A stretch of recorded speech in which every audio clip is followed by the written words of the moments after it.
That's I wonderful. The feel so enthusiasm. I I feel so relieved. We're we're live though, but that's cute. So thank you all for joining us again. Next up is Stacy Cashmore. She's been a software developer since the mid 90s, and she's going to talk about and teach us all how to embrace our pitfalls. So. Well, good evening, everybody. Thank you for joining us in these interesting conditions online. It's an interesting one to do.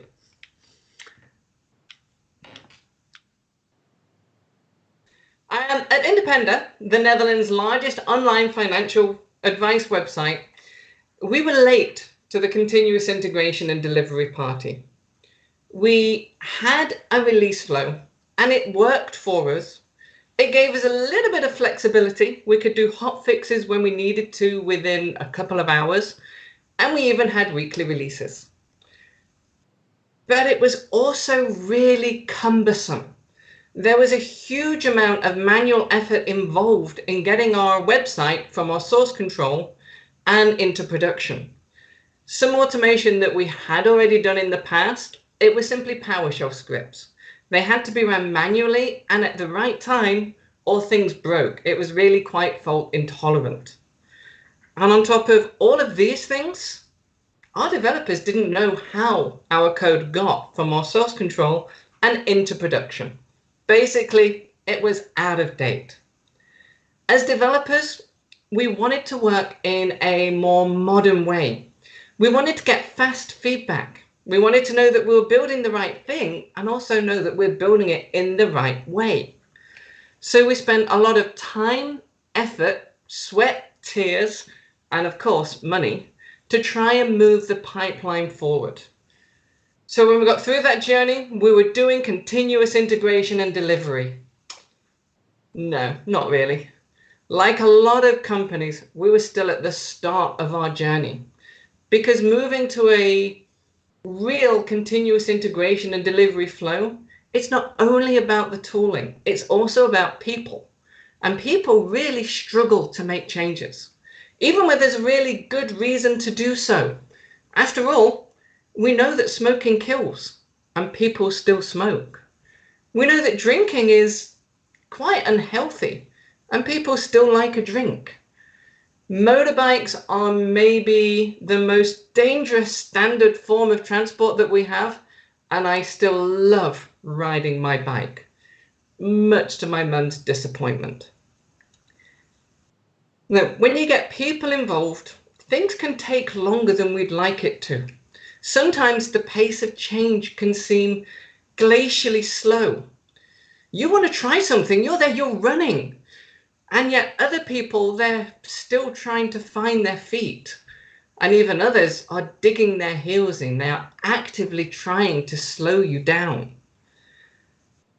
I'm going to take you on the journey that we had through some of our trials, frustrations, and errors, and to say a little bit about what we've learned along the way. What I'm not going to be sharing with you tonight is a solution, because I'm afraid I don't have any magic solutions. I don't believe there is a single solution to these problems. Within one company, within one department, even within one small team, you have such a unique makeup of personalities that your challenges and solutions are going to be unique to you. But take a look at the mistakes that I did make and then go away and make your own new ones. Hi, I'm Stacy Cashmore. I've been a developer since the mid-1990s, and over that time I have worked in lots of different types of companies.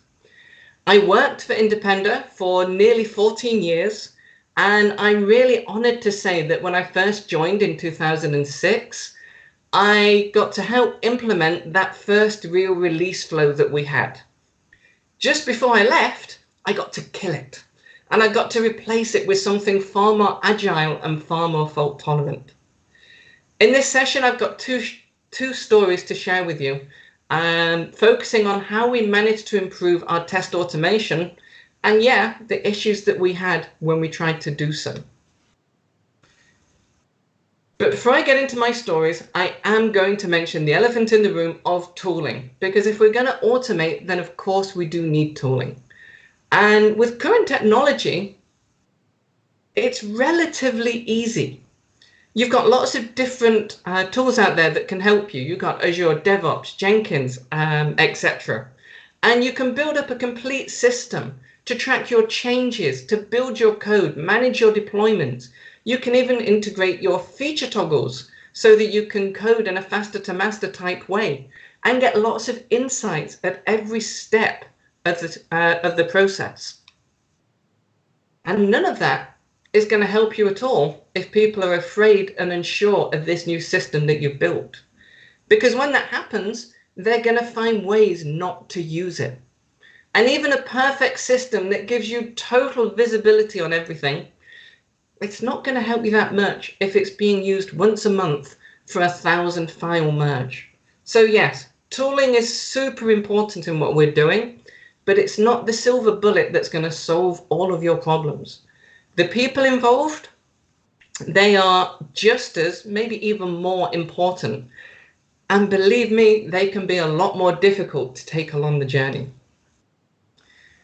Now, my first story, People Just Want to Help, stems from how easy it was for people to fall back into old patterns of working when we were trying to make a change. Why they fell back into those old patterns, and also the fun that you can have trying to take your team along the journey with you. In mid-2018, we made a decision as a department to try master-based development. Now, this caused a lot of fear, stress, even resentment among some people. And I was some people. I was quite fearful of the change we were making. I thought it was going to be impossible. I could see the issues that we had when we were dealing with the long-lived branches. And I just thought, if we have this every day, we're going to get nothing done. But I've missed the point. Moving to a master-based development system, that's not the thing that's going to solve all of your problems. What it is going to do is make your problems really visible, so you're going to have to change to make sure that things work. And that click in my head, that was a mindset change for me. I stopped being fearful about what we were going to do, and I started to get really excited about what was ahead, wanting to make it work, looking forward to the challenge ahead. In my team, we had some different views. Some people were still really worried about how we were going to make it work. And one team member, our tester, he was absolutely set against this. He just had a total fear of going backwards in our quality control.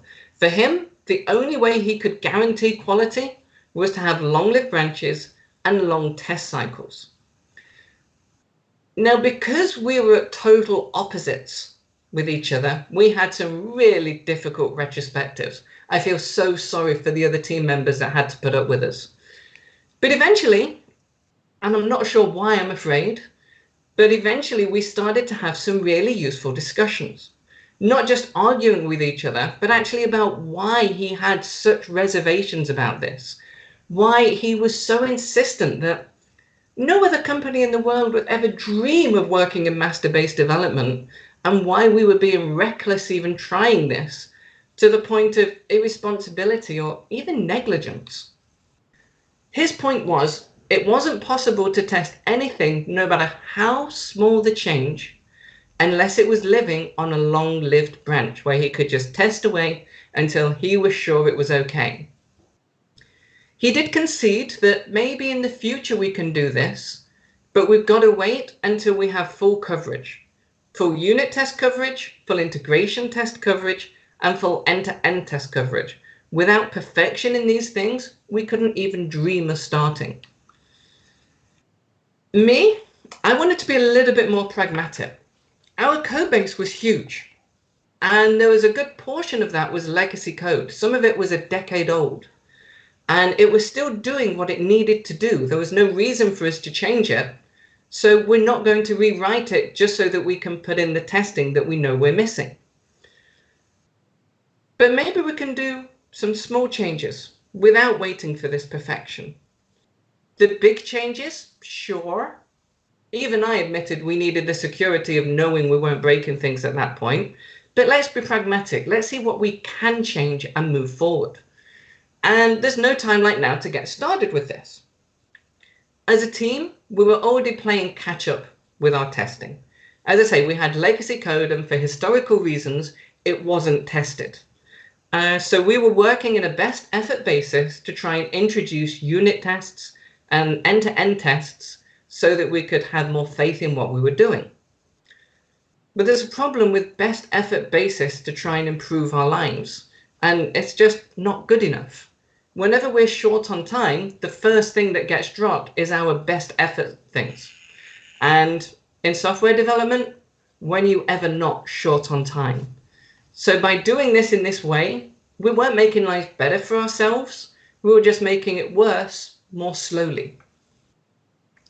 So we decided if we really want to work in this way as a team, the only thing that we can do is make sure that as of today, this afternoon, all of our pull requests are going to be automatically tested. Whether that's unit tests or end-to-end tests, whatever we need to put in there, that's going to be part of the work that we do. This terrified our tester. He had visions of work piling up on his desk because historically, the test system we used for end-to-end testing, only the testers had access to. Developers couldn't see the tests, they couldn't write the tests, they couldn't even see the results when the tests were ran. But around this time, we'd also made a change to a new system. We'd started to use Cypress, which is JavaScript. It's code. We're developers, we can make our own tests here. We can use our tester to validate our thoughts behind our tests and to make test plans that we can implement. We discussed this and came up with a nice plan and went off to lunch before we did our sprint planning in the afternoon. When we returned, we started to look at our stories for the upcoming sprints. We were in the middle of some fairly major changes at this time, so we had a good idea of what we needed to do before we started. We only needed to see how we could fit together pieces of the jigsaw to make the best use of our time. And there's always something extra. There's always housekeeping stories that can sneak in. Whether it's a change in the law, so you've got to make changes so your code is still compliant, or a third-party API that's making a change, and if you don't change, your code dies. Our product owner told us that we had one of these changes coming up. It was vitally important we made it, but it wasn't yet urgent. We could wait a couple of sprints if needs be. The major changes we were making, they were the most important, but if we could fit it in, please. A colleague of mine looked at our product owner and he gave an answer that I've heard so many times before and no doubt I'm going to hear again. Well, how about we just skip the automatic test for this one? We'll just add them again when we have time. I was shocked. I was so not impressed. I may even have sworn just a little bit. 2 hours. It had been 2 hours since we decided to make the change to our development process. That change so that we could more reliably make changes in the future, and that change so that we could give ourselves more trust in the changes that we were making. 2 hours. And here was somebody suggesting that we drop that discipline before we've even started. And it wasn't because he was being lazy, and it wasn't because he found it too difficult. He was suggesting dropping this because he wanted to help the business make one change more quickly. But of course, in doing this, everything else in the sprint would have taken longer. Our world would have been so much more complex. Instead of our tester helping us with test validation and writing test scripts, he would have been doing a huge amount of manual testing for this one small change. And again, 2 hours. The reason why we are making this change is still fresh in our heads.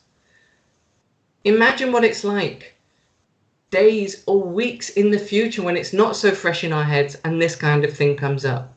That is the reason why he was dropping back into his old way of working. But I do want to stress, it was coming from a really good place. It was totally the wrong thing, but it was totally for the right reason.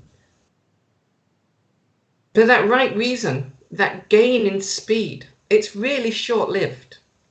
You can do something quick and dirty today and be really quick.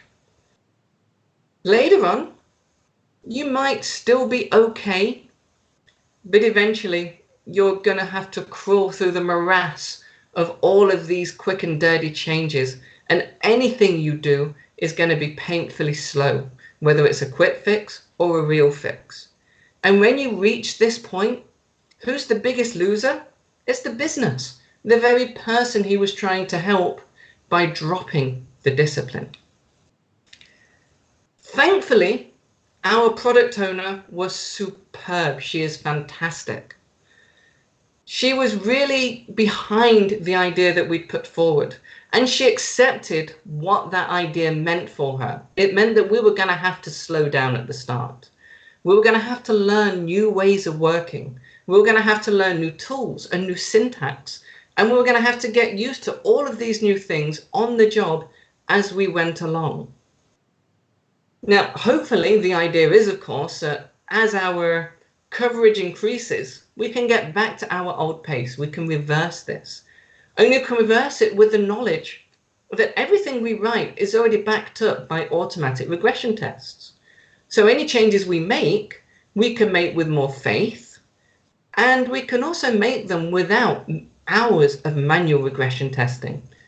So maybe in the future we can even speed up. And we got feedback on that much, much quicker than we were expecting. And it was positive feedback from our tester, the very person who was against changes to the way that we were working. At the heart of the mortgage software, we had a really complex algorithm. It's really complicated in what it does. It's really complicated in how it does it. And it's really complicated because it just has to talk to so many different services. Changing this was always a nightmare for us. If we had to change it, and believe me, we tried not to, it would be a week or more of manual regression testing to make sure that anything we did didn't break any functionality that relied on this one calculation and the myriad of values that it produced. Now, we were in a stand-up a couple of months after changing the way that we worked, and our product owner told us about a change that was upcoming.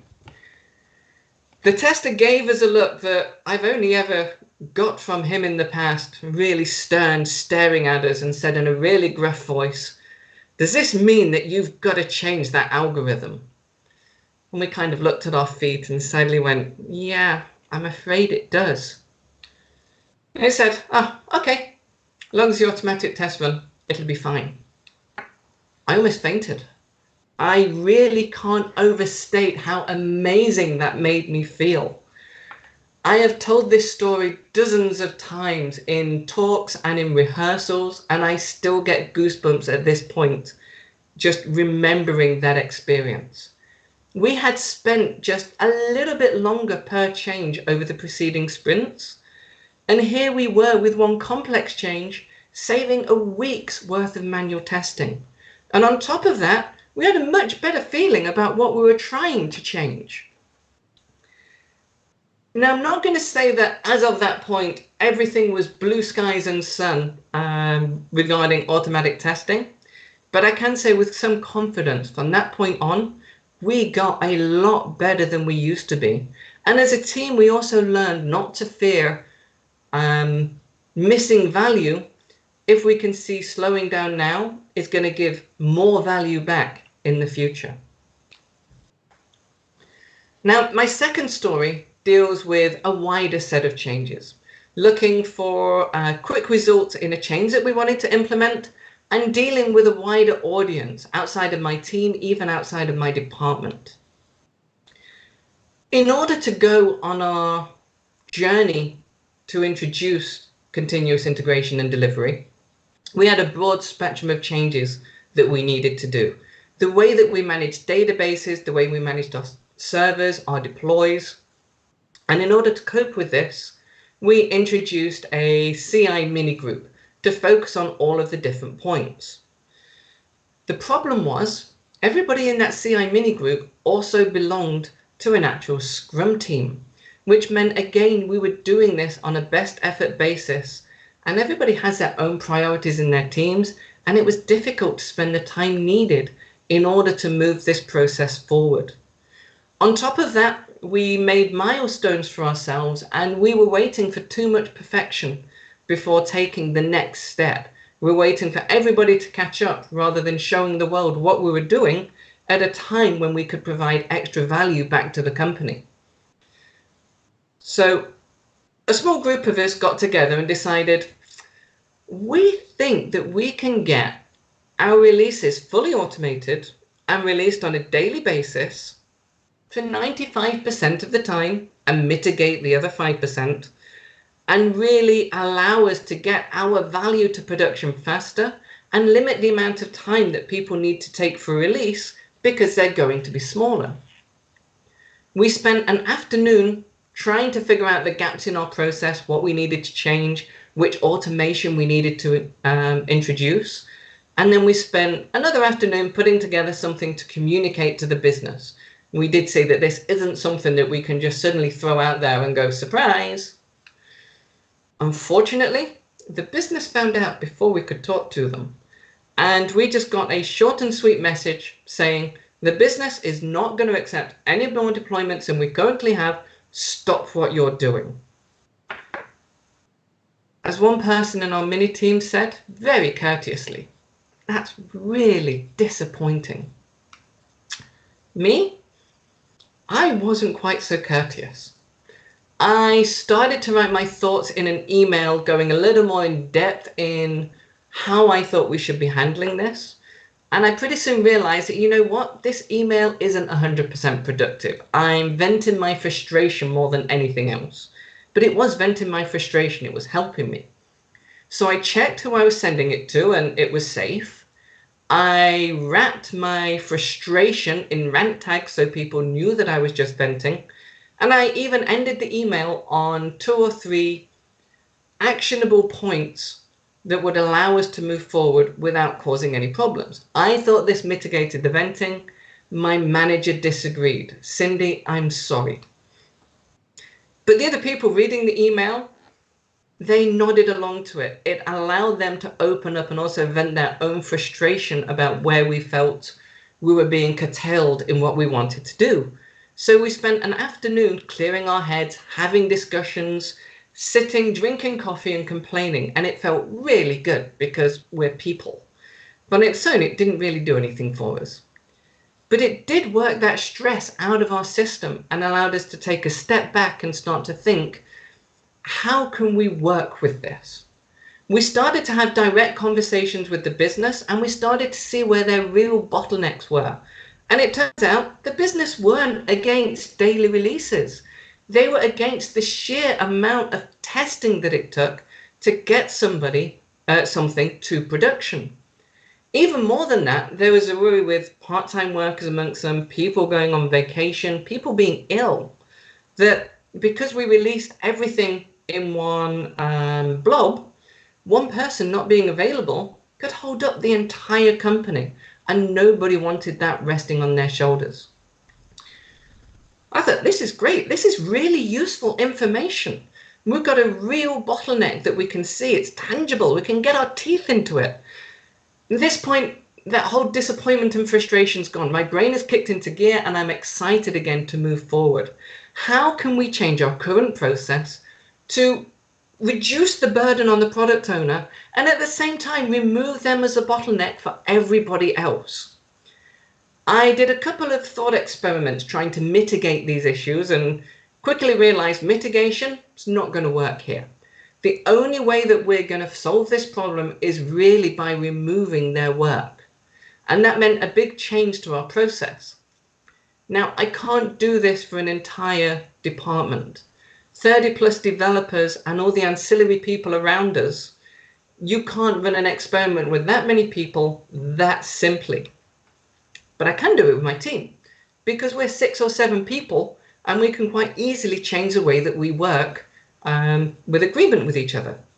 So I started to sketch out a few ideas of how we could reduce this burden of testing. but at the same time keep the paper trail that we had for the auditors, which is why the product owners tested in the release anyway. By using the better automated testing that we'd already started to do, we could actually try and move all of our testing left. Whether that's unit integration or end-to-end testing, try and move it to part of the development process and not part of the deploy process. Ask the product owner to join in our development process and test with us as we go along. And then because we have all of our automated testing in our release, the product owner knows that nothing's going to break before production. They don't have to repeat the same test over and over. And that means a product owner can actually spend their time validating ideas. Instead of just checking that we've put a yellow box on the screen, they can check that yellow box really solves the problem they think the users are having. And that gives a lot more value back to the company than simply repeating a tester's work, only without the same depth of knowledge as a tester. And when they know everything is correct and they know nothing's going to break in the release, or at least if it does, we're going to get notified, we actually used our product owner to approve our pull request for our auditing process to prove the business knew what we were doing. And we thought that was way better than just a flowchart in the release of everybody saying they've seen the same yellow box on the screen through the flow. And it had a wonderful side effect. If the product owner knows if things work or fail without manually testing, and the tester knows if things work or fail without manually testing, and the developer knows if things work or fail without manual testing, nobody has to approve the release, which is what everybody was doing previously. Developers can concentrate on our current work. We don't have to context switch back to what we were doing 1 or 2 days ago. Testers can spend their time writing their test plans, validating our testing ideas, and performing exploratory testing, things that provide loads of value to the team and the company. And on top of all of this, we can know inside of 20-30 minutes whether or not a deploy can go to production rather than waiting a day for it to go through the old chain. Result. Now, I ask myself still, the explosion that I did, was that the right thing to do? And I really don't know, but I'm human and it worked for me. And by limiting the people who saw my frustration, I actually allowed them to vent their frustration as well and move forward. And when we finished getting rid of all of that frustration, we could take that energy, that adrenaline, and we could pour it into finding root causes and solutions. We could use it to help, because if we didn't use it to help, we'd just use that energy to slow us down in the future. Now, on top of these things, I had a few light bulb moments when going through this process about where I started with the experimentation that I did for myself and for my team, how I dealt with people in my team, people outside of my team, and how I dealt with myself, because I needed to change too. I have learned so much from the experimentation I've done with my teams over the last few years, but it was tough for me to get started.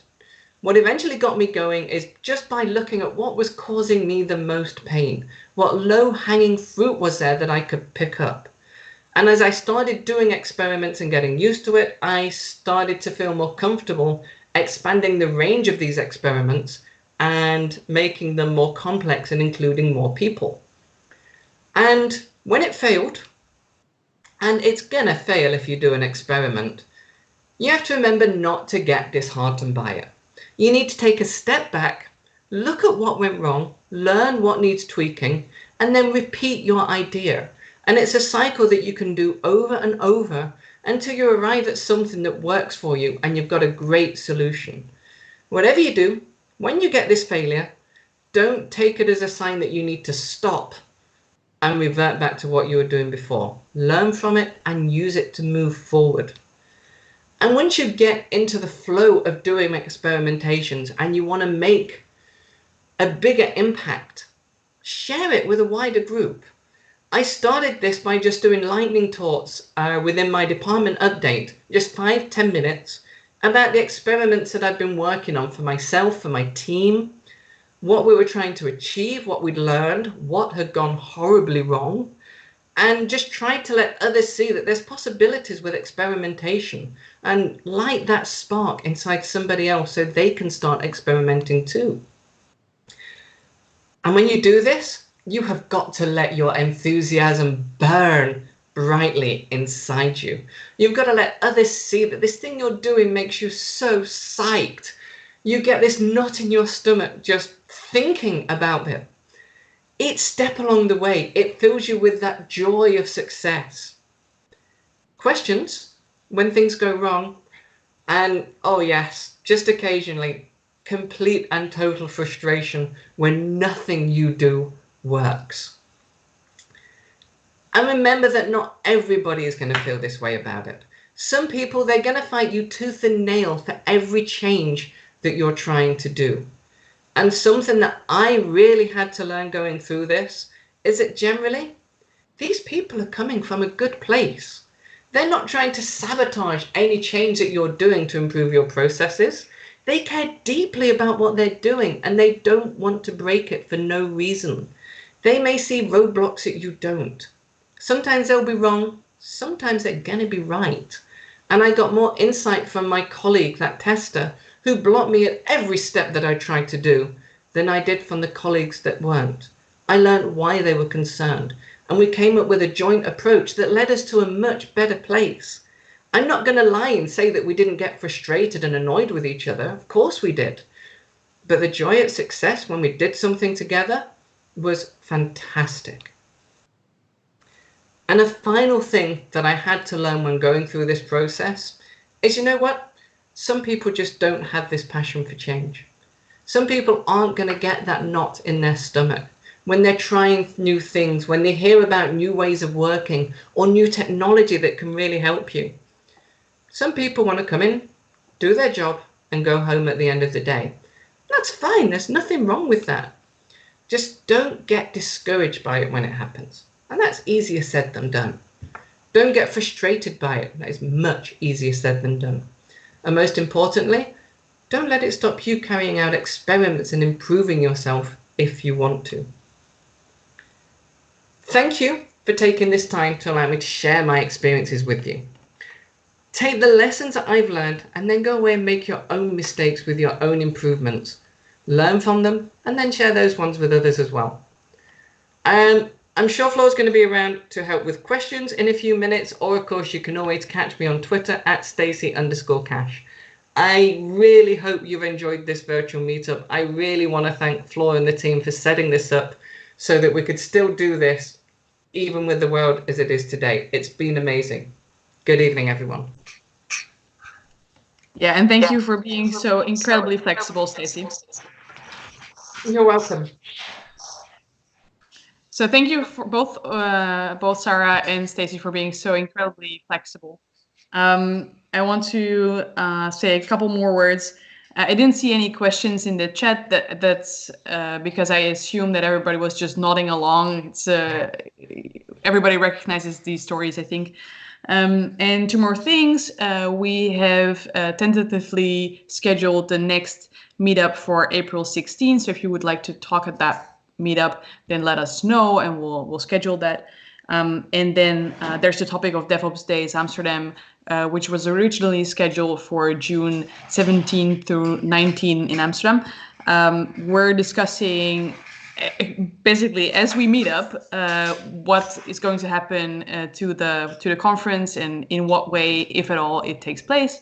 And you'll know when we know. So hope to catch you at the April 16 meetup. And thanks again to our speakers and to Henk for setting this all up. Have a great evening, everyone.